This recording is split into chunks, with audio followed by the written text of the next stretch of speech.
بسم اللہ الرحمن الرحیم۔ ناظرین محترم السلام علیکم ورحمۃ اللہ وبرکاتہ۔ ناظرین محترم، آج ہم سماعت فرمائیں گے توبہ کا مکمل طریقہ۔ آپ سے گزارش ہے ویڈیو کو پورا دیکھیے گا۔ اس ویڈیو میں توبہ کا مکمل طریقہ آپ حضرات کے سامنے بیان کرنا ہے۔ دیکھیں، انسان سے اگر گناہ ہوا تو اس گناہ کی نوعیت کو دیکھا جائے گا کہ وہ گناہ کیسا ہے۔ یعنی اگر اللہ تبارک و تعالیٰ کے حق میں کوتاہی کی ہے تو اسے حقوق اللہ یعنی اللہ کے حق میں کوتاہی کی ہے، تو لہٰذا اب اس کی گناہ کی توبہ کا طریقہ کار اسی طرح ہوگا۔ یعنی پھر یہ دیکھا جائے گا کہ جو گناہ کیا ہے وہ مثال کے طور پہ جیسے نماز قضا کی، یعنی بدنی عبادت تھی وہ یا مالی عبادت تھی۔ مثلا بدنی عبادت تھی جیسے نماز قضا کی، تو اب نماز قضا کی ہے تو اس کا توبہ کرنے کا طریقہ کار یہ ہے کہ اللہ رب العالمین کی بارگاہ میں معافی مانگنی ہوگی۔ اس گناہ پر بندہ نادم و شرمندہ ہوگا اور آئندہ اس گناہ کو نہ کرنے کا پکا ارادہ کرے گا، اور جتنی نمازیں، ایک نماز یا جتنی نمازیں قضا ہوئی ہیں ان قضا نمازوں کی ادائیگی کرنی ہوگی۔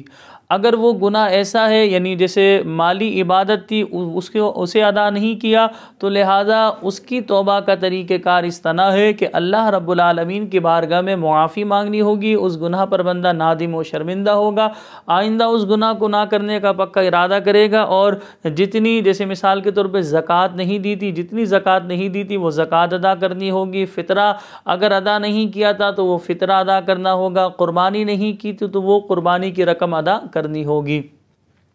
اب اسی طرح اگر گناہ ایسا ہے کہ وہ اللہ رب العالمین کے بندوں کے حق میں کوتاہی کی، مثلا کسی کو ذلیل کیا، کسی کی بے عزتی کی یا کسی کو مارا پیٹا، تو لہٰذا اب ایسی صورت میں سامنے والے سے یعنی جس کی بے عزتی کی ہے، توہین کی ہے اور مارا پیٹا ہے، اس سے بھی معافی مانگنی ہوگی، اللہ پاک سے بھی معافی مانگنی ہوگی۔ اس گناہ پر بندہ نادم و شرمندہ بھی ہوگا، اور سامنے والے سے بندہ کہے گا کہ بھئی جتنی تکلیف میں نے آپ کو پہنچائی ہے اتنی تکلیف آپ مجھے پہنچا لیں یا آپ اللہ کی رضا کے لیے معاف کر دیں۔ تو سامنے والے کو اختیار ہے کہ جتنی تکلیف اسے پہنچائی گئی ہے اگر وہ پہنچانا چاہتا ہے تو شرعی اعتبار سے وہ پہنچا سکتا ہے۔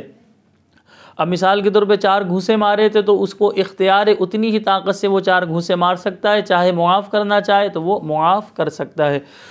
اگر گناہ ایسا ہے کہ مثال کے طور پہ کسی کے پیسے لے کر کھا لیے، کسی کا قرضہ لے کر دبا لیا، کسی کی پراپرٹی جائیداد مثلا دکانیں ہیں، مکانات، ان پر قبضہ کر لیا، ایسا کوئی گناہ کیا ہے، تو لہٰذا اب اس کی معافی کا طریقہ کار یہ ہوگا کہ اللہ رب العالمین سے بھی معافی مانگنی ہوگی اور اس بندے سے بھی معافی مانگنی ہوگی۔ جتنی رقم اس کی غصب کی ہے، جتنے پیسے اس کے جو ہے ہم نے دبا لیے، مثلا دکان ہے، مکان ہے یا رقم ہے، تو اس رقم کو اسے ادا کرنی ہوگی یا اس سے مہلت مانگنی ہوگی کہ بھائی مجھے اتنی مہلت دے دیں، میں آپ کی رقم آپ تک پہنچا دوں گا۔ اگر وہ مہلت دے دے تو صحیح، ورنہ آپ نے اس سے معافی مانگنی ہوگی اور اسے اس رقم کو ادا کرنا ہوگا، تبھی آپ کی توبہ پائے تکمیل تک پہنچے گی۔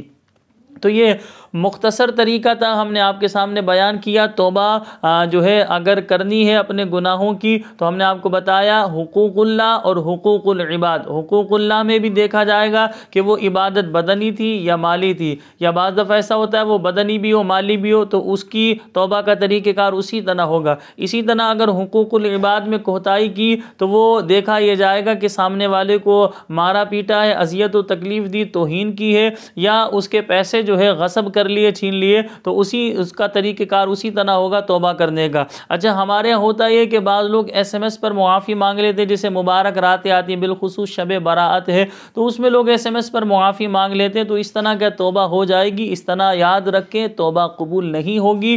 جس کی آپ نے توہین کی ہے، جسے ذلیل و رسوا کیا ہے، جسے آپ نے شرمندہ کیا ہے، جس کی سب کے سامنے آپ نے توہین کی ہے، تو آپ کو اس سے معافی مانگنی ہوگی تاکہ آپ کا نفس جو ہے برا محسوس کرے۔ تو آپ ایسا سب 4 لوگوں میں آپ نے اس کو مارا پیٹا ذلیل کیا اور آپ بند کمرے میں اس سے معافی مانگ رہے، یا ٹیلی فون پہ معافی مانگ رہے، SMS پہ معافی مانگ رہے، یہ غلط طریقہ ہے۔ آپ نے اسی طرح اس سے معافی مانگنی ہوگی۔ وہ اگر معاف کر دے تو فبیہا، یعنی آپ فائدے میں رہیں گے۔ یاد رکھیں دنیا کی زندگی مختصر ہے، موت کا کوئی بھروسہ نہیں، کب موت واقع ہو جائے۔ آج دنیا ہی میں ہم اپنے معاملات کو ادا کر لیں گے، یہ بہتر طریقہ ہے۔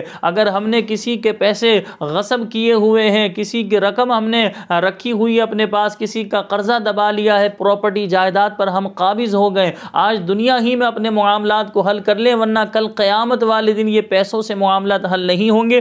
طریقہ کار یہ ہوگا کہ مظلوم کو جو ہے ظالم کی نیکیاں دلوائی جائیں گی، اگر اس سے معاملہ برابر ہو جائے تو صحیح، اگر ابھی بھی گناہ اتنا جو ہے پاورفل ہے، اتنا زیادہ جو ہے بڑا گناہ ہے، تو لہٰذا اب ایسی صورت میں بندے نے مظلوم کے گناہ بھی اپنے پلڑے میں لینے ہوں گے۔ تو کل قیامت والے دن آپ یاد رکھیں، پیسوں سے معاملات حل نہیں ہوں گے بلکہ نیکیوں سے معاملات حل ہوں گے۔ اور آج فی زمانہ لوگ نیکیاں کرتے نہیں، اگر کر بھی لیں تو ان کی نیکیاں ریاکاری کی نظر ہو جاتی ہے، لوگ ریاکاری میں مبتلا ہو جاتے ہیں۔ تو بہرحال دنیا ہی میں اپنے معاملات کو حل کر لیجئے، یہ بہت اچھا طریقہ ہے، ورنہ آخرت کا عذاب سخت ہے۔ ہم سب کو اللہ رب العالمین سے ہر وقت ڈرتے رہنا چاہیے، اور اپنی طاقت کے بلبوتے پر بعض لوگ اکڑ رہے ہوتے ہیں، غرور و تکبر کا شکار ہوتے ہیں، وہ یہ سمجھتے ہیں کہ ہمارا کوئی کچھ نہیں بگاڑ سکتا۔ یاد رکھیں اللہ رب العالمین قادر مطلق ہے، اللہ پاک ہر چیز پر قادر ہے۔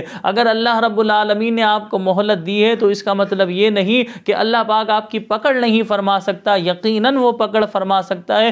بعض دفعہ ایسا ہوتا ہے فوراً اللہ رب العالمین پکڑ نہیں فرماتا، اس میں اللہ پاک کی حکمت ہوتی ہے، مشیت خداوندی یہی ہوتی ہے۔ تو لہذا ہم سب کو اللہ رب العالمین سے ڈرتے رہنا چاہیے، اور ہو سکے تو روزانہ رات کو سونے سے پہلے اللہ کی بارگاہ میں اپنے گناہوں کی معافی مانگ کے سوئیں۔ نہ جانے کون سی رات ہماری زندگی کی آخری رات ہو۔ اللہ کریم کی بارگاہ میں دعا ہے کہ اللہ پاک ہمیں ایمان و عافیت کے ساتھ شہادت کی موت نصیب فرمائے۔ جب ہمارے بدن سے روح نکالی جا رہی ہوگی تو میری دعا ہے اللہ پاک ہمارے لبوں پر کلمہ طیبہ جاری فرمائے، اور ہم اپنی آنکھوں سے مصطفیٰ جان رحمت صلی اللہ علیہ وسلم کا دیدار کر رہے ہوں۔ مجھے اپنی خاص دعاؤں میں یاد رکھیے گا۔ السلام علیکم ورحمۃ اللہ۔